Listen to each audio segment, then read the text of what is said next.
मेरे घर वाले हर किसी को हर चीज़ बता देते हैं। मेरे को पता है कि मैं देख लूँगी और अगर मुझे कुछ दिख गया वो पूछ के मेरे को मारेगा, मैं खुद ही हार्ट अटैक से मर जाऊँगी। अगर कोई आत्मा मेरे पास है तो उसको ये भी दिखे कि मैं उसको नोटिस कर रही हूँ।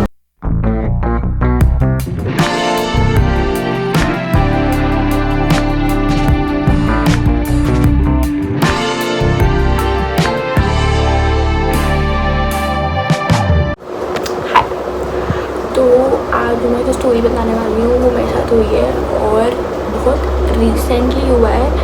और जब ये हुआ था तभी मैंने सोच लिया था कि मैं तो ये डालने वाली हूँ पक्के से, और मेरे को चैनल बनाने का आइडिया भी तभी आया था। दूसरी चीज़ ये कि मैं हॉरर वाली चीज़ों से भाई बहुत दूर रहती हूँ, मुझे बहुत डर लगता है। मैं बिल्कुल, मेरे से ना थ्रिल सहन होता है, ना मेरे से सस्पेंस सहन होता है, ना मेरे से हॉरर सहन होता है, मुझे ये सब सहन नहीं होता बिल्कुल भी। तो हुआ ये था कि मेरी कोचिंग थी जहाँ मैं गई थी आफ्टर बोर्ड्स, मतलब बोर्ड्स के जस्ट बाद मैं कोचिंग पे गई थी और आई थी मैट का पढ़ने के लिए। अब हुआ ये कि पहली बार तो मैं कुछ चीज़ें पहले से बता देती हूँ। वो कोचिंग में एक लिफ्ट होती थी जो बहुत अच्छे से मेंटेन थी और पूरे ग्लास के डोर्स वगैरह थे। ग्लास के डोर्स इम्पोर्टेंट डिटेल है, ठीक है। ग्लास के डोर्स होते थे और पूरी अंदर पंखे, मतलब अच्छी एक लिफ्ट अपने दिमाग में इमेजिन कर लो, एग्जैक्टली वैसी लिफ्ट थी। और कोचिंग सेंटर भी काफ़ी अच्छा था, तो लिफ्ट वहाँ पे होना है। तो वो लिफ्ट थी सिर्फ स्टाफ के लिए, हमारे लिए नहीं थी। अब बात यह है कि मैं बच्चों में से हूँ, वो बोले ना ये काम नहीं करना तो मैं वो सबसे पहले जाके करूँगी। लेकिन मैंने स्टिल वो चीज़ लिफ्ट यूज़ कभी करी ही नहीं थी। बट मैं हर दिन लेट होती थी क्योंकि हमारे कोचिंग का टाइम होता था 9:30 बजे। मैं पहुँचती थी 10 के बाद, हर दिन मैं 10 के बाद पहुँचती थी। और अब ऐसा होने लग गया था कि 3-4 दिन से मैं लगातार ताने खा रही हूँ कि बेटा बहुत लेट आते हो। तो मैं, और वैसे को ये नहीं हुआ कि मैं उसके अगले दिन जल्दी चलेंगे, मैं थोड़ा सा और लेट होगी तो मुझे शर्म आ गई लेट होने में। तो मैंने ये करा कि मैंने सोचा मैं लिफ्ट में चली जाती हूँ। और मैंने ऐसा देखा भी 1-2 बच्चों को लिफ्ट यूज़ करते हुए, तो मेरे को इतना ऑकवर्ड नहीं लगा। मैं बस चली गई लिफ्ट के अंदर कि हाँ ठीक है देखेंगे। अब मैंने जो लिफ्ट प्रेस करते हैं, बटन प्रेस करते हैं जिससे लिफ्ट का गेट खुलता है। तो अब कोई भी कांच का गेट हो या नॉर्मल गेट हो तो वो यार ऐसे धीरे धीरे खुलता है ना। लिफ्ट का गेट से फट करके खुल गया, मतलब एकदम एक बार में पूरा खुल गया। तो और अब क्योंकि वो कांच का था तो मेरे दिमाग में ये आया कि इतनी तेज़ कैसे खुल सकता है, क्योंकि वो टूट सकता है ना कांच उसकी वजह से। बट फिर मेरे को लगा यार मैं इतना सोचूंगी तो मैं लेट ही रहूँगी, तो मैं लिफ्ट के अंदर चली गई।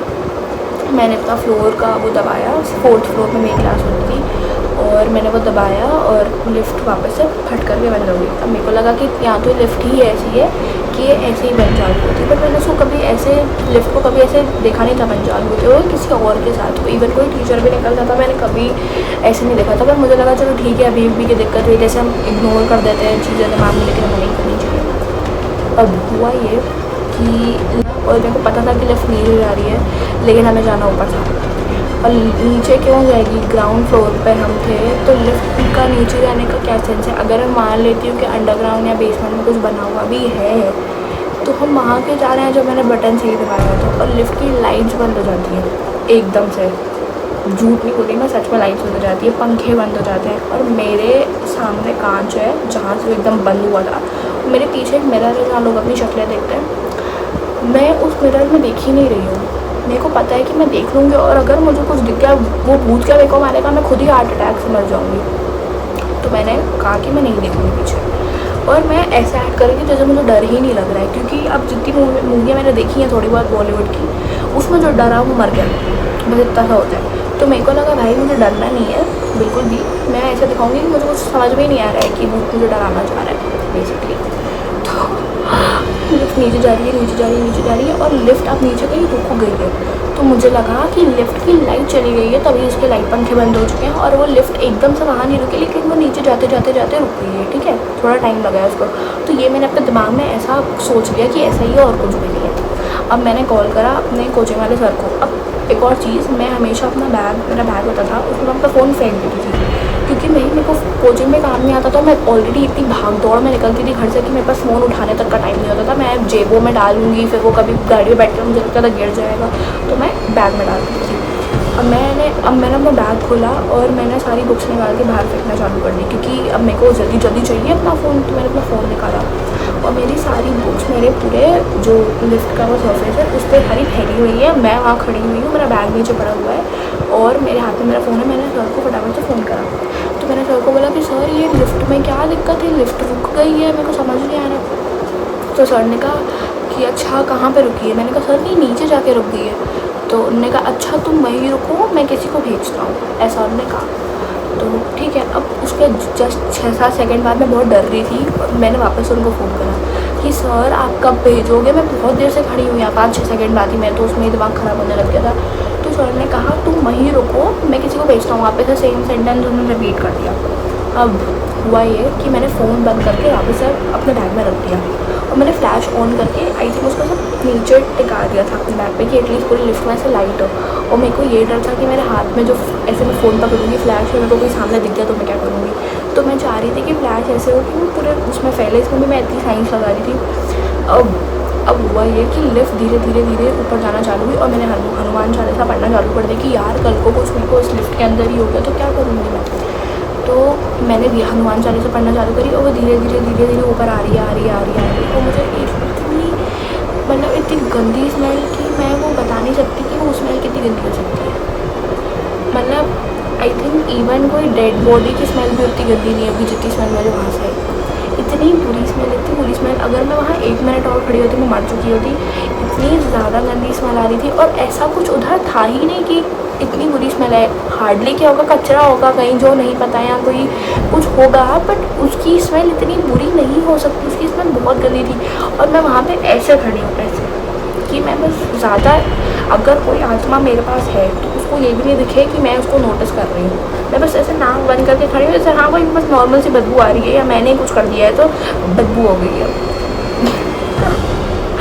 इतनी गंदी स्मेल और मैं बस ऐसे चुप करके नाक बंद करके ऊपर जा रही हूँ। ठीक है, अब 3rd फ्लोर पे आई लिफ्ट धीरे धीरे बहुत धीरे चल रही है। 3rd फ्लोर पे आई लिफ्ट और लिफ्ट वहाँ पे लाइट चालू हो गई, पंखा चालू हो गया तो मेरे को थोड़ा नॉर्मल लगा थोड़ा और मेरे को लगा बस धीरे धीरे 4th पे पहुँच जाओ मैं भागूँ यहाँ से। और 4th फ्लोर पे लिफ्ट पहुँची और उसके बाद उसका गेट वापस से ऐसे फट करके खुला और मैं बाहर निकली तो उसकी आवाज़ से सर आप बाहर आ गए क्लास से। और मैंने अपना बस बैग पहले मैं खुद बाहर आई हूँ और फिर उसके बाद मैंने अपना फ़ोन पकड़ा है, मैंने अपना बैग पकड़ा है, मैं अपनी कॉपीज़ पकड़ी मैं डाल रही हूँ। मेरे पूरे बाल ऐसे वो करे हुए हैं एकदम उड़े हुए हैं और फिर पसीना है पूरा नहीं में। और फिर सब बोले तुमने फिर तुम लेट हो गई। तो मैंने कहा सर आपने तो किसी को भेजा नहीं, क्योंकि अब मुझे आ रहा था गुस्सा सर पे कि आपने क्यों किसी को नहीं भेजा। भाई आपकी कोचिंग का कोई बच्चा लिफ्ट में फंस जाएगा तो आप उसके लिए कोई भेजोगे नहीं क्या भैया, वो वहाँ पे मत आ रहा है। अगर लिफ्ट कभी चालू ही नहीं होती तो मैं क्या करती। तो सर बोलते हैं कि बेटा आपने मुझे कॉल कर दिया होता। और मैंने तो सर को कॉल करा था तो मेरा दिमाग थोड़ा सटक गया। मैंने कहा सर मैंने आपको 2 फ़ोन करे और आपने मेरे को दोनों बार ये कहा कि तुम वहीं रुको मैं किसी को भेजता हूँ, लेकिन मैं तो वहीं रुकी थी, आपने तो किसी को भी नहीं भेजा। तो फिर सर बोलते हैं कि नहीं बेटा तुमने मेरे को फ़ोन ही नहीं करा, दिखाओ तुमने कहाँ फ़ोन करा। अब मेरे हाथ में मेरा फ़ोन था, मैंने दिखाया और मैंने कॉल लॉग खोल ली। सर का कॉल का वो दिख ही नहीं रहा कि मैंने सर को कॉल करा, लेकिन मुझे याद है मैंने सर को कॉल करा। मेरे पास प्रूफ है कि मैंने सर को कॉल करा है क्योंकि तभी तो मैंने अपना बैग से सारी चीज़ें इधर उधर फेंकी थी। अब मुझे इस पॉइंट पे लगा कि भाई या तो कुछ तो बहुत अजीब चीज़ हुई है मेरे साथ और मैं बस समझ नहीं पाई हूँ कि क्या हो रहा है। और मेरे को लगा कि ये बात जितनी जल्दी मैं भूल जाऊँगी उतना अच्छा है, क्योंकि उस टाइम पे मेरे एग्ज़ाम्स चल रहे थे और मैं ऑलरेडी इतना ज़्यादा परेशान थी क्योंकि मेरे जैसे ही बोर्ड्स खत्म हुए थे मैंने वैसे ही कोचिंग जाना चालू कर दिया था और मुझे अंदर से फीलिंग थी कि वो एग्ज़ाम नहीं निकलेगी और निकालना बहुत ज़्यादा ज़रूरी है, क्योंकि मेरे घर वाले हर किसी को हर चीज़ बता देते हैं। तो क्योंकि मेरे को उन लोगों को आंसरेबल होना पड़ेगा और मेरे को हर दिन हर कोई मेरे को फ़ोन करेगा रिजल्ट वाले दिन। तो मेरे दिमाग में बस वही चीज़ इतनी घूमती थी कि मुझे लगा भाई अब तो भूत भी मेरे सामने आ जाएगा ना तो भी मैं नहीं रुकने वाली। मैंने बस वो दिमाग से अपने रेसिपी से निकाला और मैंने सिर्फ अपने 1-2 दोस्तों को बताया। ऐसा मैंने अब तक कोई भी नहीं बताया इवन कि भाई कभी वो बोलेंगे तो कोचिंग में बन जाओ मैं। और उसी दिन मैंने कहा ठीक है, मैंने उस टाइम सर को बोला, मैंने कहा सर सॉरी मैं लेट हो गई थी। तो मैंने अपने बैग में डाला सामान, मैं अंदर गई, मैंने क्लास ली। इवन ब्रेक के टाइम पे हमको ब्रेक मिलता था कुछ 2 बजे और अब मैं पहला मील ही अपना 2 बजे खाती थी। और 2 बजे मेरे को जैसे ही हम लोग निकले अपनी क्लास से बाहर निकले और इस तरफ साइड में लिफ्ट थी, उसका गेट मुझे देख के वापस से फट करके खुल गया और मेरे को लगा कि भाई यहाँ तो भूत मेरे को बहुत पसंद करने लग गया कि मुझे अंदर बुला रहा है। और मैं बस इग्नोर करके उसकी ऐसा था यहाँ पे लिफ्ट है, यहाँ से सीढ़ी है, मैं सीढ़ियों से उसके पास से एकदम निकली हूँ। मैंने कहा भाई मेरे को बहुत डर लग रहा था उस लिफ्ट से। और फिर मैं जब भी आती मतलब मैं उसके बाद से सिर्फ 8 या 9 दिन ही गई थी उस कोचिंग में, क्योंकि आखिरी के टाइम में चल रहा था। और 8 या 9 दिन ही गई मैं, और मैंने उस लिफ्ट को मैं लिटरली देखती भी नहीं थी। मतलब यहाँ पे लिफ्ट है, मैं इस तरफ देखूँगी ही नहीं, मैं सिर्फ सामने देखूँगी ऐसा। और पता नहीं मुझे उस लिफ्ट से पता नहीं कि बहुत अजीब मतलब वो आती थी। और मैंने 1-2 बच्चे थे, मतलब मैं हम थे IT मैट वाले सारे, एंड हमारे जस्ट पास में होती थी CBT की क्लासेस। तो CBT वाले बच्चे बहुत मस्ती करते थे, बहुत ये वो, तो वो लिफ्ट हर दिन ही यूज़ करते थे, उनको कितना भी मना कर लो वो यूज़ करते थे। तो उधर मेरे कुछ दोस्त थे, तो मैंने उनसे जाके पूछा कि भैया क्या ये लिफ्ट में जेन्युइनली कोई प्रॉब्लम तुम्हें ऐसी लगती है क्या? तो उन्होंने कहा कि हम तो रोज़ आते हैं भाई, हमको तो अभी तक ऐसा कुछ भी नहीं लगा। तो मैंने कहा फिर गेट इतनी ऐसे क्यों बंद होता है, ऐसे क्यों चालू होता है? तो उन्होंने कहा नॉर्मली तो है, इतना धीरे धीरे बंद होता है, मतलब हमको तो कितनी बार टीचर पकड़ लेते हैं कि इतना वो गेट खुलने में टाइम लगता है, हम अंदर जाए उतना में हमको देख ही लेता है। तो मैंने कहा यार ये तो मेरे साथ कैसा क्यों हुआ है कि वो लिफ्ट ऐसे खुली है, ऐसे बंद हुई है। मतलब मैं अभी तक उसका समझ नहीं। मैं इवन तो उसको मैं लास्ट गई थी May 3 को मैं लास्ट गई थी, और नहीं आई थिंक 5th या 6th मई को लास्ट गई थी, और फिर मैं नहीं गई। तो तब तक मैंने उस लिफ्ट पे नहीं देखा। और अब जून एक महीना हो चुका है, तो अब आई थिंक मैं थोड़ा भूल चुकी हूँ उसको, बट फिर भाई मेरे को थोड़ा चिल्स आते हैं, और यही थे। और स्टिल मुझे बताना कि भाई ऐसा तो नहीं मैं ओवर सोच रही हूँ, क्योंकि भाई ऐसा नहीं हो सकता कि मैं हेलुसिनेट कर रही हूँ, क्योंकि मैं ये सब चीज़ें नहीं सोचती इतनी। मैं भूतों के बारे में तो बिल्कुल ही नहीं सोचती हूँ। इवन आई थिंक जिन लोगों की विल बहुत वीक होती है, ये सब चीज़ें उनके साथ बहुत ज़्यादा होती हैं। मेरे को ऐसा लगता है, पता नहीं क्यों, क्योंकि मेरे साथ ये पहली बार ही ऐसा हुआ है। और मेरी विल उस टाइम पे वीक थी, मैं खुद कह रही हूँ, क्योंकि मैं उस टाइम पे बहुत ज़्यादा ही मतलब वीक हो गई थी, और ना मैं कुछ अपना ध्यान रख रही थी, बस पूरा दिन पढ़ने में जा रहा था। और मैं मेंटली भी वीक हो गई थी। इवन तो मुझे पढ़ने के बाद थोड़ी ऐसे एक खुशी मिलती है ना कि तुमने कुछ करा है, बट मुझे उसमें भी नहीं मिलती थी, क्योंकि मैं बहुत थक चुकी थी। मैं मैं थक चुकी थी। और यार बोर्ड्स भी इतने 50 दिन चलती है, उससे पहले से हम पढ़ रहे होते हैं, और ठीक है सब पढ़ रहे होते हैं, मैं अकेली नहीं हूँ, बट स्टिल मैं बहुत थक गई थी। और बिना ब्रेक के ये सब करते जाना बहुत मुश्किल होता है। और आई थिंक उस वजह से भी हो सकता है मेरे साथ ये हुआ, क्योंकि ऐसी कुछ भी ईविल चीज़ें होती हैं वो आई थिंक वैसे लोगों को ही ढूंढती है जो जिन पे वो जल्दी अटैक कर सके, बट मेरे को भगवान ने बचा लिया।